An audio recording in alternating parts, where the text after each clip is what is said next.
भक्तों ने बुलडोजर बाबा को चने की झाड़ पर इतना चढ़ाया कि अब वह बुलडोजर के चश्मे से ही सबको देखने लगे हैं।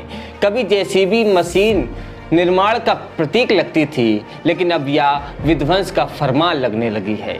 लेकिन इसमें भी एक पेच है।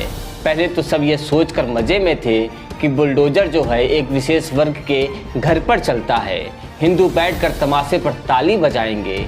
ऐसे में राहत इंदौरी साहब की एक लाइन याद आती है, आपको भी याद होगी। लगेगी आग तो आएंगे घर कई जद में, यहाँ पर सिर्फ हमारा मकान थोड़ी है।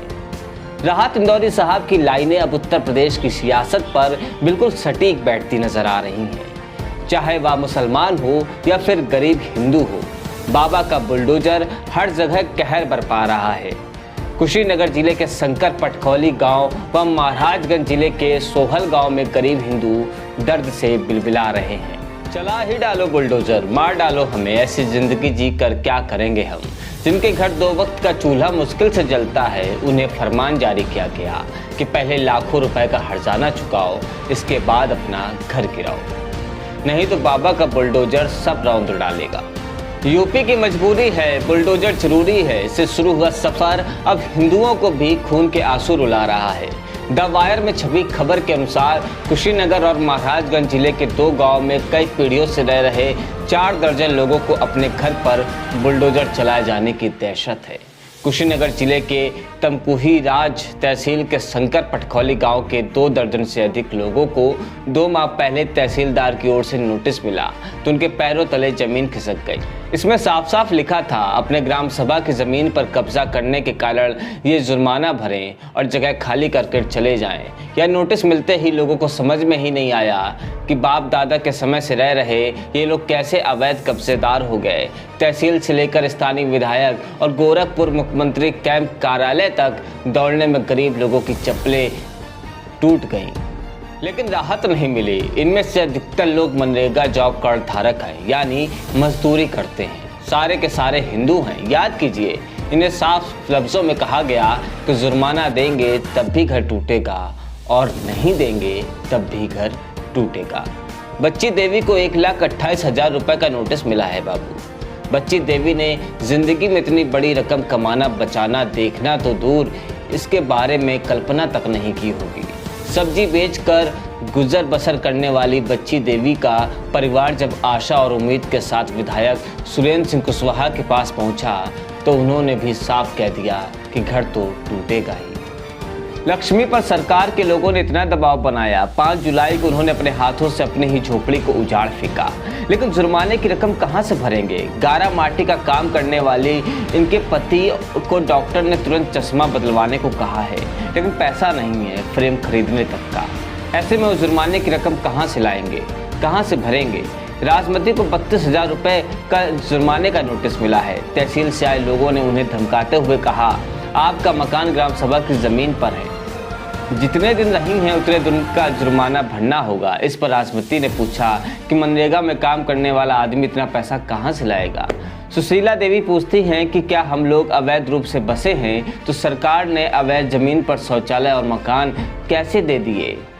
हर चुनाव में हमसे वोट मांगने वाले नेता इसी घर में आए थे हाथ जोड़ने। गांव के ओम प्रकाश को 32,800 रुपए का नोटिस मिला है। राम नक्षत्र को 48,000 रुपए का नोटिस मिला है। राम जी को 6400 का, महेंद्र को 8200 का नोटिस मिला है। बनारसी को 1,92,000 रुपए का और ऐसे ही तमाम लोगों को नोटिस मिला है। सभी के नोटिस में लिखा है कि आपने ग्राम सभा की जमीन पर अवैध अधिवेशन किया है, इसके लिए 41,000 रुपए प्रति हेक्टेयर की दर से जुर्माना देना होगा। नोट इसे 15 दिन के अंदर कब्जा को हटा लेने की चेतावनी देते हुए कहा गया है कि नोटिस तामील के 15 दिन के भीतर जुर्माने की रकम जमा कर दें और उपस्थित होकर स्पष्ट करें, क्यों नहीं आपके विरुद्ध राजस्व संहिता 2006 के अधीन उत्पीड़नात्मक कार्रवाई की जाए। ऐसी ऐसी बातें लिखी हुई हैं, ऐसी ऐसी भाषा में जो इन गरीब, बेबस और लगभग निरक्षर लोगों ने जिंदगी में सुनी तक नहीं है। कहां से मुकदमा लड़ेंगे? इसी तरह की कार्रवाई का नोटिस महाराजगंज के सोहल गांव के लोगों को भी मिला है। इस गांव के रमेश यादव और उनके भाई अग्रसेन यादव को भी नोटिस मिला है। उन्होंने बताया कि हम लोग अपने वकील के जरिए पैरवी कर रहे हैं, लेकिन राजस्व कर्मी रोज गांव में आकर जमीन खाली करने और जुर्माना जमा करने की धमकी देता है।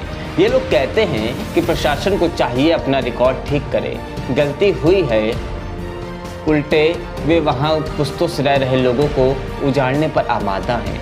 शंकर पटखौली और सोहल गांव के तरीके कई गांव में प्रशासन के बुलडोजर अवैध कब्जे के नाम पर पीढ़ियों से बसे लोगों को उजाड़ रहे हैं। प्रशासन का कहना है कि ये लोग ग्राम सभा की जमीन, बंजर, पोखर, नवीन पड़ती खलिहान पर कब्जा किए हुए हैं, जबकि पीढ़ियों से बसे लोगों को पता भी नहीं है इस जमीन पर उनकी झोपड़ी, कच्चा पक्का मकान बना हुआ है कि उसकी सही स्थिति क्या है देश के कानून में। उन्हें तो बस इतना मालूम है कि वह अपने बाप दादा के ज़माने से इस घर में रह रहे हैं। एक रिपोर्ट कहती है, साहब, भारत के 90% लोग सरकारी कागज़ में अवैध निर्माण में रहते हैं। यहाँ शहरों को आवास विकास व विकास प्राधिकरणों ने नहीं, बल्कि शहरों के छोटे मोटे बिल्डरों और प्रॉपर्टी डीलरों ने विकसित किया है। पिछले 30 साल में ये बेतहाशा बढ़ा है। इस 90% में 80% तो वे जानते भी नहीं हैं कि वे देश के अवैध लोग हैं। यानी सरकारें जब चाहें, जहां चाहें, जिसे भी चाहें अवैध घोषित करके उनके घरों के ऊपर बुलडोजर चला सकती हैं। विडंबना देखिए, जिस बुलडोजर पर किसी खास समुदाय को डराने का इल्जाम लग रहा है, उसका एक शाब्दिक अर्थ डराना और जबरदस्ती करना भी होता है। जो भी हो जाए, भक्त तो हर हाल में नारा लगाएंगे और ताली बजाएंगे, बुलडोजर बाबा की जय हो। बुलडोजर क्रांति में गरीबी हटाओ की जगह गरीब हटाओ का नारा बुलंद हो रहा है और कोई भी इस मुल्क में सवाल पूछने वाला नहीं है, पर हम तो सवाल पूछेंगे।